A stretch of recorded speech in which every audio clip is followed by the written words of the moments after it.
Welcome to Real Conversations with Patricia Baranovsky-Schneider, the podcast that takes you on a journey around the world to meet some of the most inspiring and accomplished individuals. Discover their stories, uncover invaluable business lessons from their paths to success, and gain exclusive insights on how to apply their strategies to elevate your life and business. Hello, and welcome to Real Conversations with Patricia. I'm your host, Patty Baranovsky-Schneider. Today, I'm joined by Deborah Heiser, the CEO and founder of Mentor Project and the author of the Mentorship Edge. So welcome, Deborah. Tell us a little bit about yourself. Well, thank you for having me. I am an applied developmental psychologist, and I specialize in aging. And the other thing I specialize in is mentorship. Most people don't know how those two fit together, but they do. We're built to mentor. And so I'm CEO of the Mentor Project, and I wrote the Mentorship Edge. Okay. And my goal is to get more people mentoring and connecting. Wow. I'm curious. Now you got me with the aging. Okay, so now tell us, how did you first recognize the transformative power of mentorship, and what inspired you to create the Mentor Project? So I really started out, as I mentioned, as an aging specialist, looking and researcher, looking at everything no one wants to get or have. And I thought that was all that there was. And someone approached me not long after I started researching in the field of aging and said, "What do we have to look forward to?" And I was stumped, because I was really putting Band-Aids on things that really aren't what we should be expecting in our future. Right. And so I took a look at, what do we have to expect as we grow older? And part of that is our emotional journey, which is fantastic. We really have a lot of great things to look forward to. Okay. And along that journey in midlife, we're built to want to give back. And that stage, that emotional developmental stage, is called generativity. And one way we give back is through mentorship. And so I thought, okay, great, mentorship, we want to give back. I started really looking into mentorship and interviewing mentors and people who'd been engaged in that, and found that the literature, the theories, and the 75 years of research that people have done on it are really true. That people feel better, that they feel better by giving back and mentoring others than mentees do by receiving the information. It makes us feel a sense of purpose and a sense of being relevant. And it makes us feel like we matter in the world, that our footprint is there and that it's meaningful. And so by happenstance, we ended up forming the Mentor Project because some really high-level individuals said they didn't have access to mentees. And I thought, are you kidding? All we ever hear is mentees need to reach out to mentors, and they have a hard time finding people. Right. I didn't know that mentors also had a hard time finding mentees. And so we formed the Mentor Project with just a few people.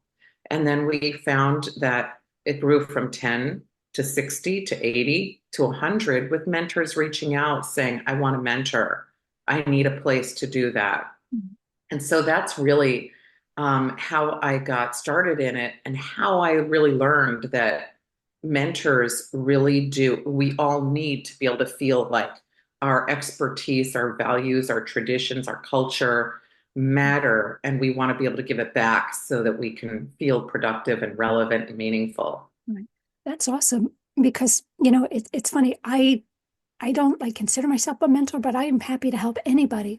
And I've actually had people contact me on LinkedIn, especially people I've been doing IRPR marketing for 35 plus years. And I have people who approach me and say, can I pick your brain, or can you give me advice?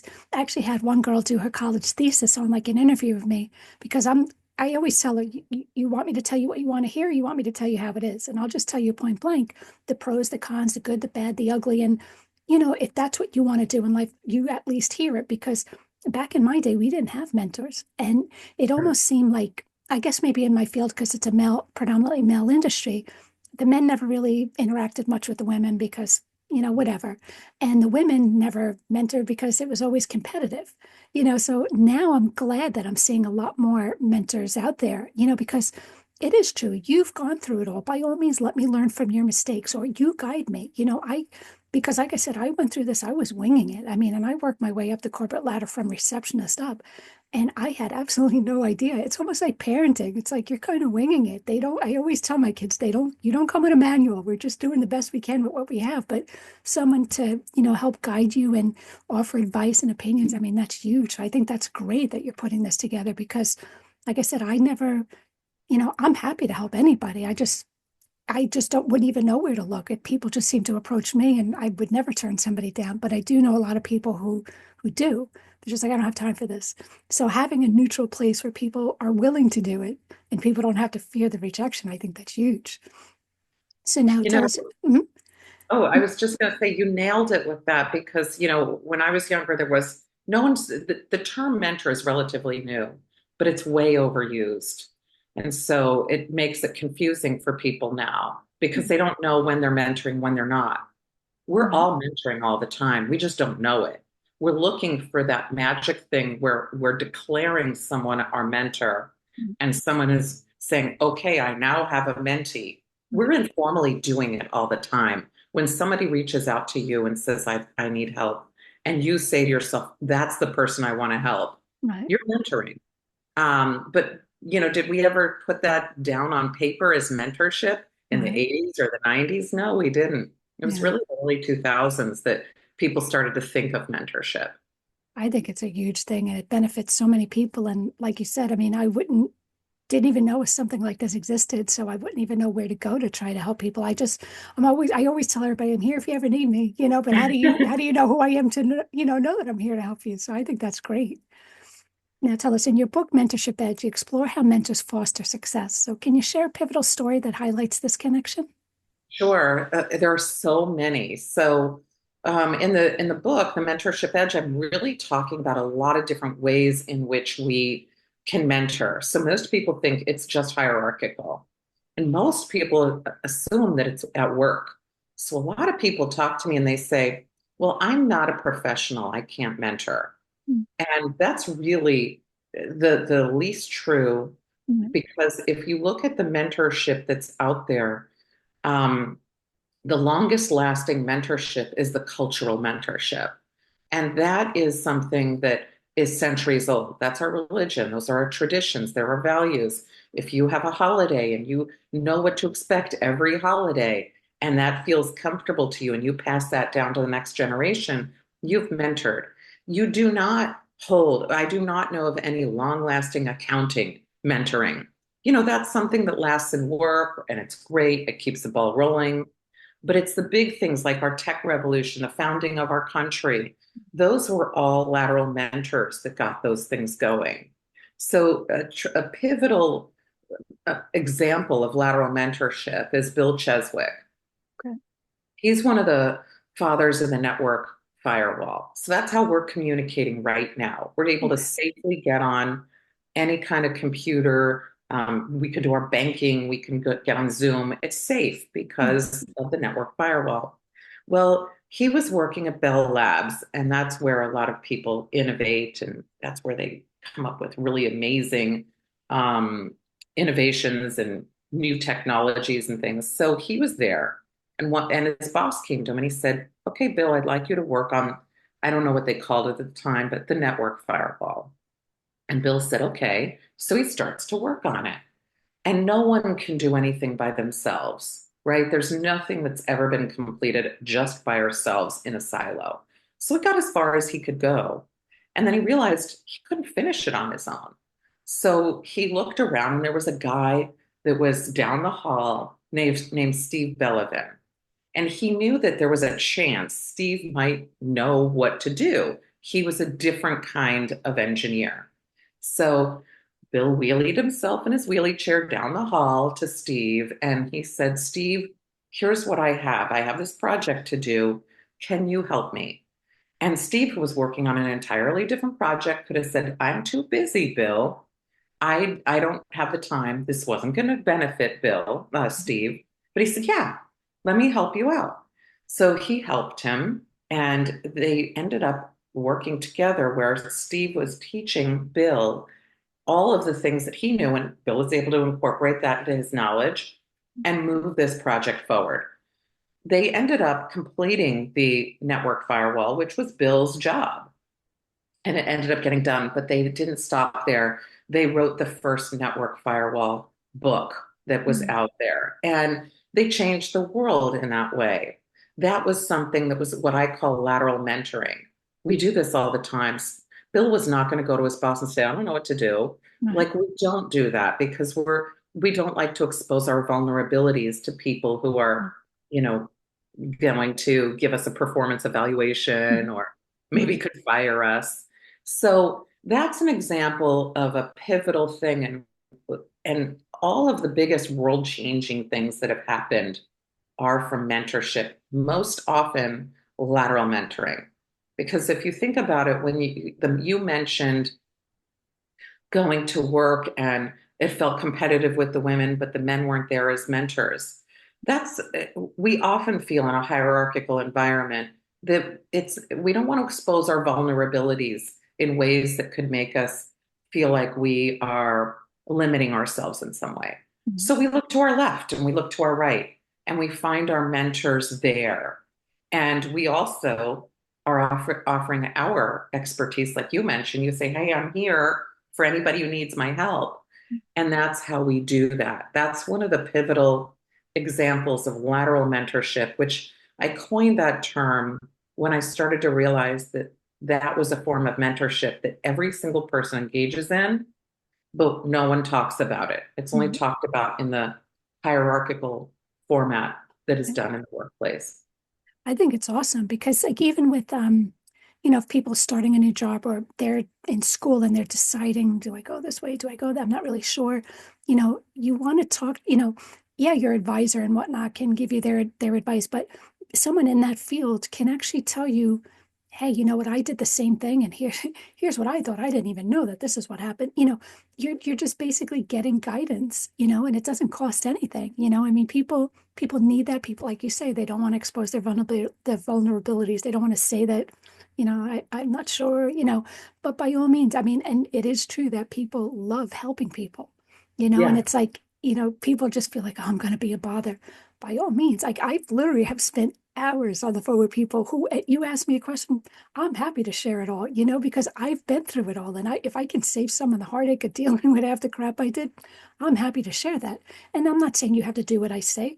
I'm just giving you my advice. You do with it as you please, and I think that's how most people feel. But it is good to know that people now have a platform because both sides don't know the other side, where to reach them, how to go about it. And, making a platform for people to find one another on this, I think it's huge. And even other mentors can, talk to one another and say, okay, here's what I suggest. I mean, even just getting advice mentor to mentor, I think that's great. Yeah, it's the way that we operate naturally, Yeah. and organically. And most people have just been trying to make mentorship something where it's an unnatural fit. Okay. So that people feel intimidated by mentoring. Like, what do I have to give? And oh boy, I better not ask because I'm going to be a burden. When in Mhm. reality, we're built to want to give. Right. And when somebody is asking, they just may need to know that it's okay to look for somebody that you can trust, that you are able to expose your vulnerabilities to. And Mhm. we all have people that we can do that. So Right. entrepreneurs do that all the time. There's no looking up if you're an entrepreneur. Right. You are the up. And if you're a CEO, there's nobody above you. They need mentorship too. So we all Right. have to sort of look laterally to be able to find that. So Yeah. I always say to people, if you're looking to mentor or get mentored, you just have to look to your left or to your right, and you'll see somebody there that you can Mhm. deal That's with. that's awesome. Now, your mentorship project connects professionals from diverse fields, including astronauts and technologists. So, what common qualities do great mentors share, regardless of their discipline? That they all want to give back. Every single one of our mentors wants to give back. And the reason for that is maybe a little bit different from person to person. Some may say, hey, I want relevancy. I want to remain relevant. So we have, famous comedy writers and people who've been in the spotlight. And that how bad must a person feel if they don't feel relevant anymore? This allows for relevancy. If a person needs to feel productive, if they're retired, that is also something. So it's a personal thing. The core is a personal need to have a bit of themselves out there in the world so they get that meaning. It's all really part of the same, feeling useful or productive or relevant. It's all part of our inner core that we need to feel. And a lot of people feel at risk for that when they retire. And so when we are getting a lot of people who say, hey, I'd like to mentor, a lot of people are at that stage and saying, I want to remain productive and relevant. Right. I think it's good for both sides too, like especially if you're older and you've retired, everything evolves and changes, like technology and the workforce and the new generations. So I think it's good for both sides because I know a lot of older people who were very set in their ways and they did what they did, how they did it, and that was it. And now it's good to interact with other people and see how things have changed on that side, and it gives them a little appreciation for the whole world out there. So I think it's good, useful for both sides. But yeah. Absolutely. Yeah. And we've seen that the mentors started mentoring each other. So we've seen companies get formed and other things. So people are not stagnant. Right. They're still moving at all stages. Good. Now, can you discuss a specific incident where mentorship led to an unexpected breakthrough or innovation? Oh, sure. There are a couple of, I just started to talk about when we have our mentors, and it was an unexpected find where our mentors come together on Fridays and other aspects of gatherings and things that we have with the Mentor Project. And we didn't expect our mentors to start mentoring each other.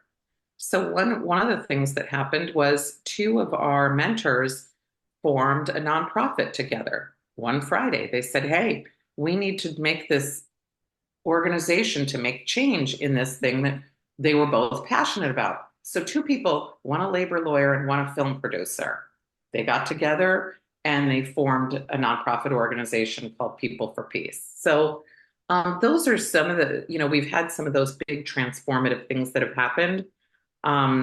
We've also had one mentor who came in and he said, hey, I really want to engage in art.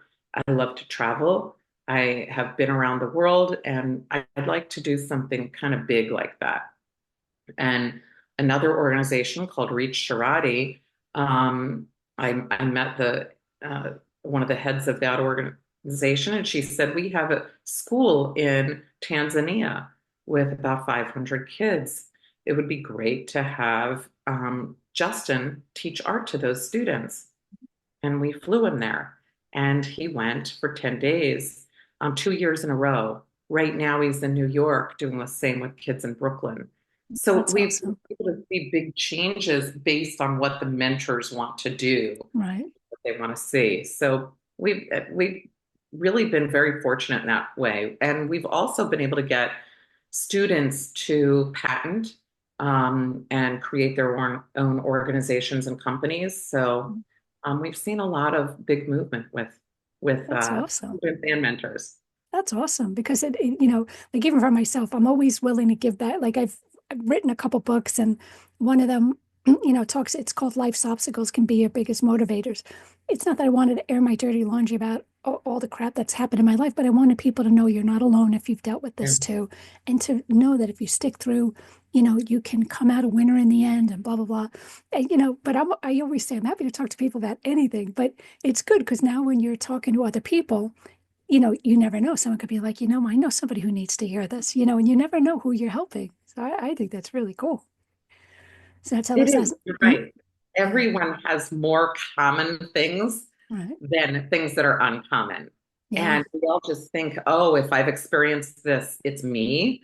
And it's really not. There's thousands of other people in the world. I mean, we have more than 8 billion people in the world.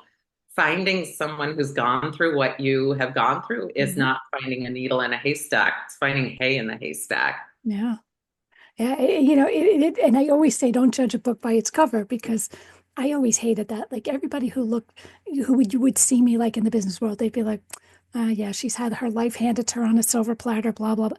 You have no idea what I've gone through in life. Like, just because you see me, you have, and they always say, like, people who, kind of, you know, everybody smiles doesn't mean everybody's happy. You have no idea what's going on with them. So I think just having a way to share and talk with other people, it's almost like a free therapy session. You're talking to one another and helping one Right. another. Nice. It is therapeutic. Yeah. Those who mentor and give back. So it's not just mentoring, it's volunteering and philanthropy. Yeah. They not only live longer, but physically better lives and emotionally better lives. So it Right. is therapy. Well, it's funny, when my kids were little, I was a single mom and I would cook, and truth be told, I'm not the greatest cook, so they never wanted to eat. And I just remember one time I was like, back in my day, it would have been like, there's starving kids in Ethiopia. We were forced to sit at the table till we ate. So I was constantly throwing food away. And one day I said to the kids, that's it. We're going to go feed the homeless. So we like heated up all the food and we went up and down the streets, and just every home, like we microwaved it, made it nice and warm. I got to tell you, that was like so rewarding for me. It was like, not only did I get to not throw it away, I got to give it to people, but my kids got to see what it's like on the other side. You might not have the greatest life you think, but you're not living in the street looking for food. So it Yeah, really was so rewarding to help somebody else. Um, absolutely. That's a great story. I love they might not agree with it now. They're older, but it's like, but I remember. it. Now tell us, as an applied developmental psychologist, how does your expertise inform the way you approach mentorship and personal development? I look at mentorship not as a transaction between two people. I look at it as something that we're developmentally built to do, just like walking and talking. And that if we don't allow that to happen, we are wasting our most precious natural resources, which is us. Every time we miss out on having a person access somebody's expertise, we're burning down a library. And so I look at it as something as important as if we didn't allow a child to walk or talk, that we need to not mute people and we need to keep people conversing and connecting. It's really the connection that's the most important. And we have gotten ourselves sort of siloed. So, as a developmental psychologist, I really think that we need to look at mentoring as something that is important in our development. And we often overlook emotional development and only think of the physical trajectory of our lives. So when we think of our lifespan, we look at it as the first quarter of our life. We have a nice upswing where we're learning and getting really good at things. And then we have a long, slow, steady decline. And that scares people. But that's what we think about. We really worry about needing reading glasses and all of the things that happen slowly but steadily. And, I tell my students all the time, look, I need reading glasses and you can all outrun me, but I'm happier. That's what we can expect as we get older. And what we need to realize is that we have the same emotional trajectory that starts at the same place our physical development does, and that only goes up. It never declines. So even though we may not be as fast or have the reading glasses on, we're emotionally better. And that is why mentorship to me is so important, because we're built to do this. And we often the brakes are put on doing something that we're naturally supposed to be doing, where people say, don't bother that person, you're a burden. Mhm. Or, you know what, don't give up your time to somebody else. These sorts of things are are not um, are not promoted as much as they used to be. Right. Civic engagement, just started to end when I was in high school. There used to be candy stripers, and it used to be that as kids, we were supposed to go out and go into our communities and volunteer our time. Right. And that ended long before social media. But we became more siloed. Build your brand. Don't look outside of that. You want to elevate yourself, and that didn't include others. So now my real thinking with developmental psychology and infusing that is to break down those silos and get us all connecting again in a way, because now that we do have social media and we have all of these great tech ability, technology that's out there, we can connect with anybody around the world. So it's really a better thing for us developmentally to have that than it ever was before. So that's how I look at applied developmental psychology and mentorship, that it's we should be doing it and facilitating it and starting that facilitation with getting people involved as young as possible with civic engagement and continuing on. And it's funny because you mentioned that a live person, and that's one unique thing, because back in the day, we didn't have this, we didn't have internet, we didn't have Zoom, and everything was just reading through a book or from a library, which was decades old, so it was old, but now you're getting current, up-to-date and physical information from a live person. And to me, that's huge, so it has helped the entire world. And, I like that, people can communicate with people around the world. Like I've done, interviewed a couple of people who were doing, coaching or counseling, but you're not obligated to just people within the, 5-mile radius. You can mentor people, around the world, and they might not have access to that in their local neighborhood, but they don't have to worry about that now. So I think it's huge. Now, many people struggle with life transitions, especially midlife changes. So how can mentorship help individuals navigate these challenges? So we often look at our jobs or whatever it is that we are involved in as our identity. I call our business card our identity card. And mentorship moves us from just thinking of ourselves as a job or a title.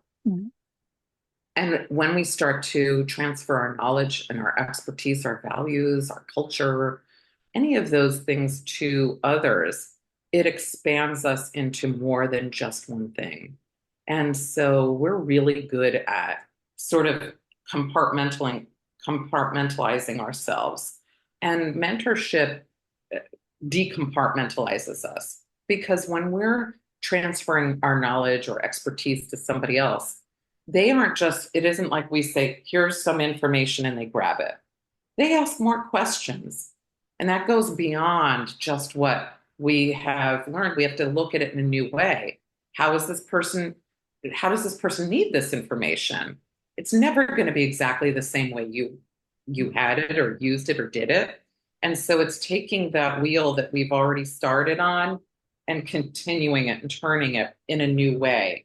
So that's really one of the biggest ways that I think of it. And it's, I like, it expands, because like, let's just say someone contacted me and we're interested in getting in this kind of line of business. And then, we start communicating, we're having this conversation. Now it's a year or two later, and maybe now they're transitioning in their life. They have a job, they're looking to start a family. Well, maybe now it changes a little bit. How did you do this with the family? So now you're kind of bringing it on. Yeah, I think it's great. Yeah. And, the way that I came up in the work world is way different than people do now. And so when I transfer information to people or knowledge, they're asking for it in a new way. I have to think about, how would I do that now? Or how does that fit into now? And honestly, it makes me feel really good about having to solve a new kind of problem. I'm not just handing out information like a person would rip a page out of a book and give it to somebody.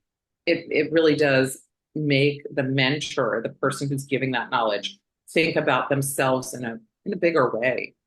That's great. Now, how do you encourage professionals to embrace mentorship, and what benefits do mentors gain from the experience? I like to have mentors think about mentoring in this way, that it's really a 5-part component. Like if you were to bake brownies and you have all the ingredients and you leave one out, you're not making real brownies. If you don't have sugar, it'll look like it, but it won't taste like it. Right. So mentorship really, when they most people want to embrace it, but they don't quite know what it entails. Work often makes it, I think, feel like you're being exploited in a way. And so the way that it is a person has to want to give back without expecting something in return. Right. And that's not hard. We all get to the point where we want to do that. But we also need to do it from an intrinsically motivated place. If you're getting paid to mentor at work, you're not mentoring. You're advising, you're coaching, you're doing something else amazing, but it's not mentoring. Right. But most times at work, they're labeling something you're getting paid to do as mentoring, and that's just not what it is. So it doesn't feel good. And I'll give an example of why that doesn't. If I were to say to you, hey, would you like to go volunteer at a soup kitchen or to give out food to the homeless? Right. Say, yeah, sure, I'd feel really good about that. Now, what if I asked you instead to go volunteer time at Starbucks? That's a very different feel. Right. Every student I've ever asked if they want to do that instead, they say no.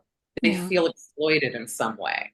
And that's what they have to realize is that they need to make sure that what they're doing is from an intrinsically motivated place, not for an award, a reward, a better performance Right. evaluation, or pay. There also has to be a meaningful connection. We meet people all the time. And there are some people that we like and others that we're like, that's a great person, but it's not my person. Right. That's not a failure.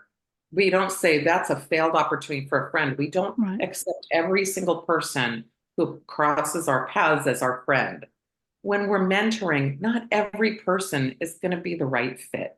Right. And that's not a failure. So a lot of people are locked in these relationships and they're kind of like, "Ugh," Yeah. and it doesn't work and they feel like it's a failure. No, that's not your person. Right. There also has to be trust. If you don't trust the person, if you think that the person that you're going to be mentoring is going to be stealing from you, that happens. People in finance will say, I'm not mentoring somebody. They're going to take my clients and leave. Right. You also, as a mentee, have to feel trusting that that person isn't going to fire you or Right. that they're not going to out you in some way that's going to make you feel vulnerable. Right. And finally, there has to be a goal. If you're just chit-chatting with someone, that's not mentoring. There needs to be a goal, and that can shift and change over time. Right. Mentorship can just be a one-off. It can be a 5-year journey with someone. It can be a lifetime journey with somebody. Right. But it can be from one moment to a lifetime. So if people have all of that information there and they can follow that, they can say, oh, I see, this isn't quite fitting. I'm not mentoring. Now I don't have to put a label on that doesn't quite fit and doesn't make me feel so good. Because when it does fit, it feels amazing. Yeah. Well, I remember like back in the day with my kids, they had the big brother, big sister program. I don't even know if that's still around, but it was the same. It's like, it's an amazing program. People volunteer in their time, but you have to match personalities. You have to match, activities and whatnot. So sometimes you might have to go to 2 or 3 different, connections before you found that right. Doesn't mean any of them are wrong. You just weren't right for that person. So I agree 100%. Once you find that connection, it's huge. It is. It is huge. And you're right. And I did big brothers and big sisters. I was a big sister for a while. Nice. And the connection that I had, and I was young when I did it, was amazing. I still think about her. She's a great kid. And that when you do have the right connection, you'll never forget that person or that interaction. Yeah. I still remember my kids, big brother, big sister. I mean, I'm one person. I could only be in one place at one time, and just having someone help fill that void, and the connections that they had were amazing. I was just thinking about that the other day. I was like, oh, I remember one time she took her snow tubing. I had never done that. And she was like, you want to come with us? And I was like, is that appropriate? She was just like part of the family almost, it was just great. Great. Yeah. Great. Now, leading a nonprofit like Mentor Project requires a unique skill set. So what lessons have you learned about leadership through your work? Oh, I've learned a lot. I've learned what I'm not good at, which is fundraising. There are a lot of things that you have to do when you're leading an organization, but the biggest thing I learned is that you really have to, understand and try to get to the place where everyone who's volunteering or working is. It's one thing to lead where you are just telling people something that they need to do. When you're working with people who are giving their time and volunteering, you can't come from that place. You have to come from the place of what are you getting out of it? And that was really kind of an exciting thing to learn because you're never taught that. You're taught how can you get the most out of, people, Mhm. and how can you get people to give the most. And you don't have to, I realize that you don't have to think of it that way. You just have to walk the walk with them. Mhm. And so those are the two things I learned. One is that I'm a terrible fundraiser, and the other is that there's no better journey than walking along those that you're working with. I agree 100%. Like back in the day, I was volunteering in the hospital, and it was just, I think, 2 hours a day or whatever. But it was, so rewarding. It was like I was on the floor of the elderly. I had to feed them, or if they need medicine, get them help and stuff like that. But it was just great. Like I would come in every day, tell them the stories, what my day was like, what the kids were doing. And it just, it made their day, because some of these people had no visitors whatsoever. Like you have no idea what other people are facing, but just you're giving them, they're giving you. And it's an incredible feeling. So I love it. Yeah, it Yeah. really is. So now, what role do you see mentorship playing in addressing global challenges like education gaps and technological advancement and things like that? I see it as a way that we can, through connections, get people who live in different parts of the world to transfer their expertise to people who would never have access to it. Right. And that's a way of educating people. So when Justin Thompson, the artist, went to Tanzania, he was teaching cartooning to students who hadn't had cartooning before. And that may seem like something that's, what's the big deal? Mhm. We take for granted that we were raised on cartoons. Anime Right. is huge in some parts of the world. Um, and and Justin is now able to go and bring that to individuals. Who knows how many people are going to say, I want to go into art now. Yeah. But the way that we've been able to take people from Silicon Valley and bring them together with people who would never have access to that. Right. So when we mentor, especially through, the global social ways that we can do that through Zoom Yeah. and other platforms, we're Right. connecting the world and making it a much smaller place and educating people and bringing our values and our culture and our traditions to Right. people who can then see us in a new way. It really Yeah. does help to make people feel like we're more similar Right. than different. Because once we connect to, I've seen that around the world, Right. it It, makes the it, world a smaller place. yeah. Well, it's funny. I have a friend of mine. I connect you to him. They have a company called Icefire where he does something similar, not mentorship, but he's gone to, Africa and all around the world. And he realizes that a lot of people there are so talented, but they don't have the opportunities we have. So he actually, funded college, scholarships for them. And he's trying to build a connection so that, just because you're over there doesn't mean we don't need your help. So kind of helping bridge that gap. I mean, you I don't want to say they're few and far between, but sadly they are. But having good people out there that want to help people around the world and just want to help in general, they're like you say, they're out there. They're just not. Maybe they just don't know where to go, or they're just not as outspoken about how do I help people. So when I see people doing it, I think that's like such a huge accomplishment because, a lot of people here will try to exploit people around the world just because they can get cheaper labor, blah blah blah. But I mean, these are hard workers, very, very educated and informative. Maybe not educated, they don't have their PhD, but it doesn't mean that they don't know how to, run circles around me on various types of work. But who knows where they are or what they're doing because they don't have the opportunities we have. So I think this is huge. So now tell us, what practical steps can listeners take today to either find a mentor or become one themselves? And how can they measure success in the relationships? All you have to do is look to your left and to your right. You are a mentor to someone, or you are able to be a mentee with someone that's near you. It's as simple as that. And you need not look any further than the people who are the closest around you. Mhm. Those are the people that you trust the most. So that's the place I would start.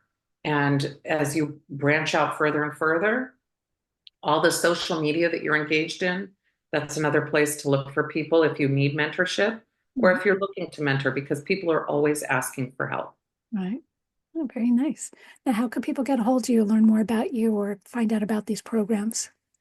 You can check out mentorproject.org, Okay. and you can look at everything that we offer there. We offer everything free to students. I just wanted to put that out there. Right. In 2024, we gave out about $3 million in mentorship hours Wow. to students for free around the world. Wow. So you can check us out there. We are an organization that operates on donations. So if you want to engage in philanthropy, that is also a form of generativity. Yes. There, you can reach me at deborahheiser.com, and you can find the book, The Mentorship Edge, anywhere you buy books or get audiobooks. It's on audio as well. So, well, thanks again for being on the show. Again, that was Deborah Heiser. So thanks for listening to Real Conversations with Patricia. Never miss an episode by subscribing to the channel. So thank you again.